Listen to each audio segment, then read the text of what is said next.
శ్రీ మహాగణాధిపతియే నమ. అందరికీ నమస్కారం.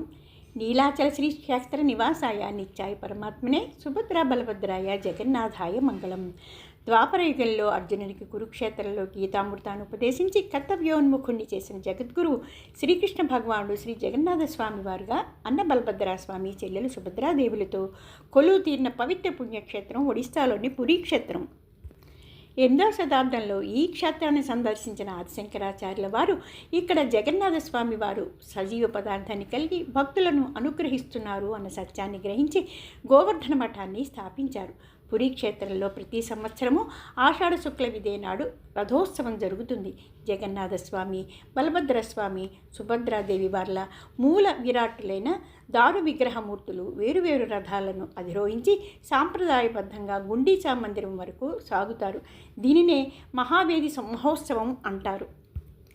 నందిఘోషగా పిలువబడే రథం మీద జగన్నాథస్వామి, కాళధ్వజ పేరున్న రథం మీద బలభద్రస్వామి, దేవదళిని అని పిలువబడే రథం మీద సుభద్రాదేవి ఆలయం వదిలి గుండీచా మందిరానికి ఊరేగింపుగా సాగుతారు. రథోత్సవానికి 16 రోజుల ముందు జ్యేష్ఠ శుక్ల పౌర్ణమి నాడు దేవతామూర్తులకు 108 బిందెలతో స్నానం చేయిస్తారు. అందువల్ల స్వామివార్లకు అనారోగ్యం సంభవించిందని 15 రోజుల పాటు భక్తులకు స్వామివార్ల దర్శనాన్ని నిలిపివేస్తారు. ఈ 15 రోజుల పాలు పళ్ళు మాత్రమే స్వామివార్లకు పచ్చంగా నివేదిస్తారు. 16వ రోజున ఆషాఢ శుక్ల విదే నాడు ఆలయంలోని అర్చకులు స్వామివార్లకు పహండి ఉత్సవం జరుపుతారు. ఉదయకాల పూజానంతరం జరిపే క్రతువునే పహండి ఉత్సవం అంటారు. భక్తులు మనీమా మనీమా జగన్నాథ జగన్నాథ అంటూ భక్తి పారవస్యంతో 15 రోజుల తర్వాత ఆరోగ్యంగా ఉన్న స్వామివార్ల మూర్తులను కళ్ళ నిండుగా చూసుకుంటూ నినాదాలు చేస్తుండగా రథాలలోని రత్నపీఠాల మీద దేవతామూర్తులు కొలువు తీరుతారు. సాంప్రదాయంగా వస్తున్న ఆచారం ప్రకారం పురీరాజు బంగారు చీపురుతో రథాల లోపలి భాగాలను ఊడ్చి శుభ్రం చేయగా అప్పుడు రథయాత్ర ప్రారంభమవుతుంది. ఈ యాత్రను ఘోషయాత్ర అంటారు. జగన్నాథుని పెంపుడు తల్లి అయిన గుండీచా అమ్మవారు మందిరంలో 9 రోజులు గడిపి తరువాతి రోజున తిరిగి ఆలయానికి చేరుకుంటారు.